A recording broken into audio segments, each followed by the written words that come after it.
বেলা ভাত দিলে আমি পেয়ার মধ্যে ডুলে খেলাম। এবার তো দেখে মনে হয় না কোনো কাজ কাম পারবো। আবির তুমি সত্যি সত্যি আমাদের বাড়িতে চলে আসলা? কোনো কাজকে কিন্তু ঘৃণা করতে হয় আবির। ওই বাড়িতে কাম করতে হয় নাই, অন্য কোনো মতলবে। তোমার ফ্যামিলি গরিব, আমার ফ্যামিলি অনেক বড় লোক। একদম কপচে করলাম। এই যে চাষা ভাই, এবার ভাত খান। বাড়ি কই? নরসিংদী আগে কোথায় কাম করতো? ইটের ভাটায়। এই জায়গায় 5 বছর কাম করছি। মালিক বিদেশ গেছে, ভাটা ভেঙে দিয়ে গেছে। খেত কামারের তো কোনো কাজের অভিজ্ঞতা নাই। আপনি আসেন না, মানে আমার অবস্থা বেশি একটা ভালো নয়। টাকা পয়সা কিছু দিতে হইব না, খালি 3 বেলা ভাত দিলে আমি পেয়ার মধ্যে ডুলে খেলাম। আর যদি হাত খর ওইটা সমস্যা নাই। আচ্ছা চলো। আপনি এটা কোনো কাজ করলেন? আমি আপনার বাড়ি কাম কাজ করি। আমি কি কাম কাজে কখনো কোনো সময় ফাঁকি দিয়েছি বলেন? এরপর আমার থাকে আপনি আবার নতুন একটা লোক নিয়েছি, আমার পেটে লাত্তি মারছেন। তুই তো আসছি, তুই তো কাজ করবি। লগে লগে ও কর, একটু কাম কাজে কাজ না, তোর দেওয়া দিয়ে কাম শিখ। বুঝতে পারছি। ভাইজান তুমি এটা কারে ধরে নিয়ে এসো? এটা তো দেখে মনে হয় না কোনো কাজ কাম পারবো। দিবিয়া পারবা না? তো কারণ হচ্ছে কি লেগে দেখা দিবেন, দেখা দিবে আপনি মেশিনের মতো দেখবো। খালি মুখে কইলেই হয় না, শরীরেও শক্তি থাকতে হয়। দীক্ষাতা মনে সাদা মনে কিছুই পারবো না। ও পরিচয় করা দি। এই হচ্ছে তোমার বাদী একমাত্র কলিজার টুকরা বই। আবির তুমি সত্যি সত্যি আমাদের বাড়িতে চলে আসলা? তোমার ভাইয়াকে বোকা বানায় চলে আসতে, এর উপায় নেই। ভাইয়া বোকা না চালাক একটা ধরা খাও কি বুঝবা? সামলে নেবো, এখন সামলে নিচ্ছি না, সামনেও দেখবো সবকিছু সামনে। আবির ধরা খেলে কিন্তু খবর আছে। তুমি কেন টেনশন করছো? আমি যদি ধরা খাই, ভাই যা বলার আমাকে বলবে, তোমাকে কিছু বলবে না, তাই না? আর আমার যদি কিছু হয়, তোমার তো কিছুই আসে না, বিকজ তুমি তো আমাকে ভালোবাসো না। তোমার ফ্যামিলিতে কেউ পাগল টাগল আছে নাকি? একজন, পুরোপুরি না, মানে হচ্ছে একটু একটু করে। তোমার জন্য এভরিডে একটু একটু। এত সুখের জীবন ফেলে কেউ ক্ষেত খামারের কাজ করতে সেটা না আমার জানা ছিল না। হাতে ধরো, দেখো আরো কত কঠিন কঠিন কাজ করতে পারি। আবির আমি চলে যাই। অনেক কাম করছে, গায়ে নেন। রে তুই খাওয়া নিয়ে আইসস? অন্য কেউ নাই? কে ভাইজান? আমি এসি তো কি হয়েছে? আরে না, পাবেন তো কিছু কুপল যাই তো খাওয়া আনতে। আসলে কোন লোকটা কাজ কাম করতে পারে কেউ বোধহয় আমাকে অন্ন ধ্বংস করতেছে দেখতে এসি। আরে নতুন মানুষ, আস্তে আস্তে ঠিকই পার। তুমি কি চাষাবাদের স্কুল খুলে বইছো? তাইবা তুমি শিখাইবা? হয়েছে হয়েছে। পাবেল যাবা, আসো, হ্যাঁ নাও, আর তোমরাও খাওয়া নাও। কোনো কাজকে কিন্তু ঘৃণা করতে হয় আবির, সব কাজই সমান। আসছিলাম ভালোবাসার পরীক্ষা দিতে, ভাবছিলাম যে প্রশ্নপত্র সহজ হবে, কিন্তু এখন দেখি বিসিএস পরীক্ষার থেকেও কঠিন। এই যে আবার গিভ আপ করবা নাকি? চান্স নাই। তারপরও ভেবে দেখো, এখনো কিন্তু তোমার হাতে সময় আছে। বড়লোক বাবা মায়ের একমাত্র একটা হ্যান্ডসাম ছেলে, ওই ঢাকার শহরে সিটি সরি নিয়ে ঘুরবে, দেখে না ভালোবাসার পরীক্ষা দিতে গরুর কবর পরিষ্কার করতেছে। আমার হাতে একটাই অপশন আছে, অপশন ইউ। তুমি এত কিছু করার পরও যদি আমি রাজি না হই? কষ্ট পাবো, শেষ থাকবে না, সবাইকে বলতে পারবো যে সরি, ট্রাই করছি। কি ব্যাপার শায়লা, তুমি এখানে কি করো? আরে ভাবি, এই যে নতুন পোলারা কাজ কাম পারে কিনা ওইটাই দেখতে এসেছি। আমাকে বাড়িতে তো অনেক মানুষই কাজ করে, কই কারো কাজ তো কখনো দেখতে আইতে দেখলাম না। ভাবি, সব মাসে তো কাজ কাম পারে, সব মানুষ কাম পারে, কিন্তু এই পোলাটা দেখা মনে হয় না কাজ পার, এটাই চেক দিতে আইসি আর কি। ভাবি, আমার মনে হয় কি ভাইয়ের থেকে মনে হয় আপা কাম কাজ নিয়ে একটু বেশি চিন্তা করে। কথা কম কও, কিরস্তি বাড়ির মাইয়ারা একটু অনি হয়। কাজ করো। জামাল পোলাটারে আমার কেমন জানি সন্দেহ হয়। এমন সন্দেহ? তুই তোমার দিকে বদ্ধ ধরে তাকাইছে না? আরে না, ওইরকম কিছু না। ওর কেন জানি মনে হয় ওই বাড়িতে কাম করতে হয় নাই, অন্য কোনো মতলবে। আমার এটা মরিচ দেবেন? তুমি এটা খাইতে পারবে না। আপনি এটা খাইতে পারবেন না জান। আর পারতো না গা, মরিচ ছাড়া তো কিছু জড়তো না। কি পারবা না? সেই পারবে। খাও খাও খাও। ভাই অনেক যাও কিন্তু।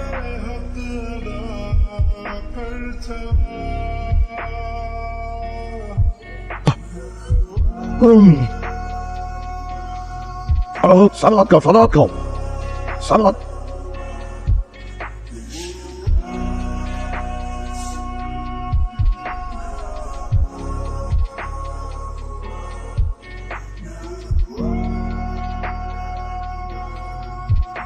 আবির তুমি এখান থেকে চলে যাও। তোমাদের এখানে আসার পর থেকে সবাই আমাকে জামাল বলে ডাকে, ভুলে গেছিলাম আমার নাম আবির। থ্যাংক ইউ, মনে করে দিচ্ছি। তুমি হাসছো আবির, আমি তো তোমার সাথে ফান করছি না। এই লাইফটা তোমার জন্য না আবির, তুমি প্লিজ এখান থেকে চলে যাও। যাওয়ার জন্য আসেনি। আমি জানি আবির তোমার কষ্ট হচ্ছে এখানে।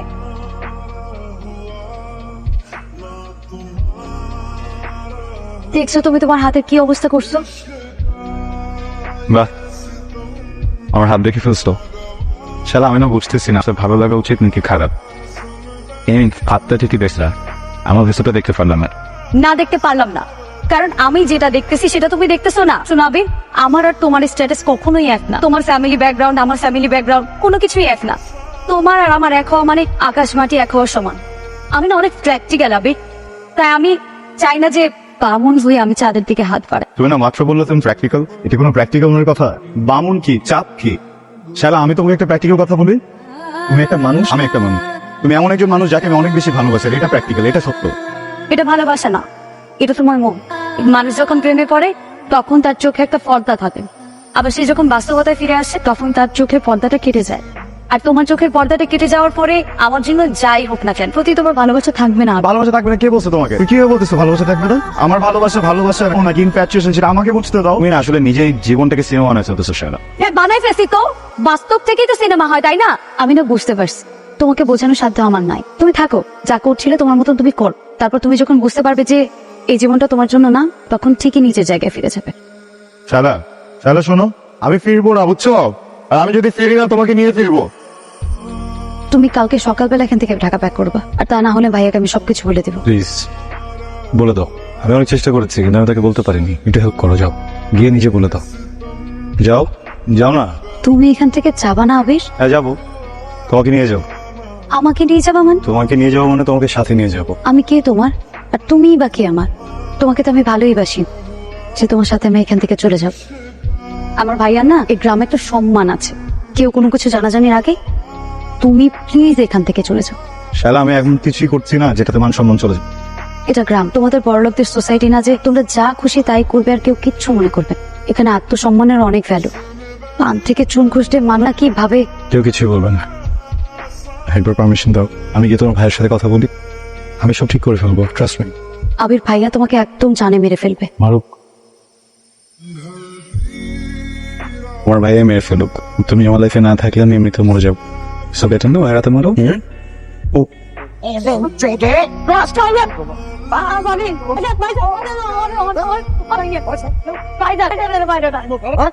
আমি আগেই বলছিলাম এই ছেলের আচরণে সমস্যা আছে, তোমরা কেউ তারা বিশ্বাস করছো না। যেমন ভাবতেছো আমি তেমন না ভাইদার। আবির কে?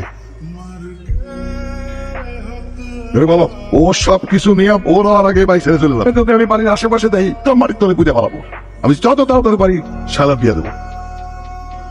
কষ্ট করতে হবে না ভাই, আপনি যেহেতু চাচ্ছেন না আমি এখানে থাকি। একটা কথা কি জানেন, আমি এখানে এসে ভুল করিনি, খেয়ে গেলাম যেটা এখানে না আসলে হয়তো কখনো দেখতে পারতাম। ভাই বোনের বন্ডিং, ফ্যামিলি বন্ডিং। আসলে আমি তো শহরে বড় হয়েছে, ওখানকার মানুষগুলো একটু অন্যরকম। এক ফ্ল্যাটের মানুষ জানেই না পাশের ফ্ল্যাটে কে থাকে কেমন, অথচ আপনাদের মনে মানুষের জন্য কত মায়া, কত সহজে আমি একটা হেল্প চাইলাম, আমাকে এতদিন নিয়ে আসছেন। সারা তুমি বলতো না তোমার ফ্যামিলি গরিব, আমার ফ্যামিলি অনেক বড় লোক। এই কথাটা কখনো বলবো না। তোমার কাছে যেটা আছে সেটা অনেক দামি। ফ্যামিলি, তোমার ভাই। গরিব আমি, আনলাকি আমি, আমার এরকম একটা ভাই নাই। আমার যদি এরকম একটা ভাই থাকতো না, আমার এত টেনশনই করতে হতো না, এখানে আসতে হতো না। সেই হয়তো বা এখানে এসে তোমাকে আমার কাছে নিয়ে যেত। ভাই আমি খুবই সরি ভাবি, এরকম সিচুয়েশনে ফেলার ইন্টেনশন আমার ছিল না। যদি সম্ভব হয় প্লিজ আমাকে মাফ করে দেবেন।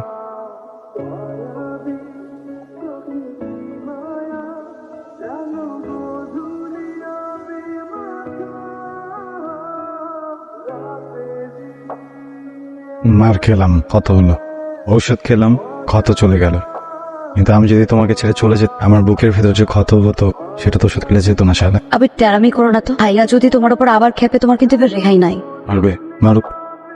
তোমার ভাইয়া মার খাওয়ার জন্য আমি প্রস্তুত, কিন্তু তোমাকে হারানোর জন্য আমি প্রস্তুত। হারাতে তোমাকে হবে। ভাইয়ার বিরুদ্ধে কি আমার পক্ষে কোনো কিছু করা সম্ভব না, আর ভাইয়া কোনো দিনও তোমার সাথে আমাকে বিয়ে দিবে না। একটা ছেলের ফ্যামিলির যখন কোনো কিছু না থাকে, ওই ছেলেটাকে বিয়ের জন্য যোগ্য মনে করেন। বলে না এই ছেলের কাছে মেয়ে বিয়ে দিব না। ছেলে যখন অনেক কিছু থেকে যায় তখন সেও যোগ্য মনে করে না, বলে এই ছেলের কাছে মেয়েকে তাহলে দিবে কার কাছে? আমাকে বলো, কতটুকু অর্থ থাকলে আমাদের মেয়েটাকে বিয়ে করা যাবে? আমাকে বলো। আবির শোনো, আমার তোমাকে যা বলার ছিল সব বলছি, কিচ্ছু বলার নাই তোমাকে।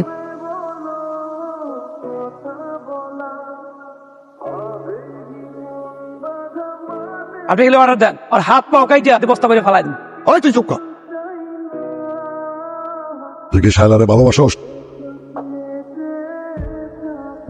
বুঝলা তো কিন্তু একদম কবজিয়ে কাল্লা ফেলা দেবো। শালারে ভালোবাসোস?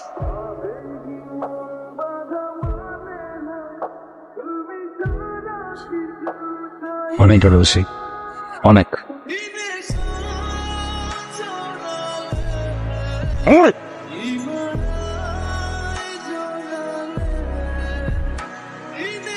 আমি তোকে ভালোবাসার কাছে হাইরা গেলাম, হাইরা গেলাম রে তোকে ভালোবাসার কাছে। ভাই স্যার, আমার বোনটা আমি এমনি এমনি তোমার হাতে তুলে দিব। সোহেল আমার একমাত্র বোন। তোমার বাবা মানে খবর দাও, তারা যদি রাজি থাকে আমি ধুমধাম করে আমার বোনের বিয়া দিব। ভাইজান তাহলে কি চাপাতি আর সোরা করে কেমন? লাগবো, খেলা এখন শেষ হয় নাই, ভালো করে দাঁড়াতে। ভাইজান আমার বোনের বিয়াতে গরু ভালো লাগবো না, বিয়া দিয়ে আমি 8-10টা গরু জবাই দিব। এই যে চাষা ভাই, অনেক তো চাষাবাদ, এবার ভাত খেয়ে নেন। তোমাকে পেয়ে আর এই ফসলগুলো দেখে একটা বিষয় অনুধাবন করলাম। কি অনুধাবন করলেন? অনেক কষ্টের পর ফসলগুলো দেখে কৃষকের যেমন খুশি খুশি লাগে, তোমাকে যতবার দেখে আমার ঠিক অমন খুশি। নয়া কৃষক তো তাই।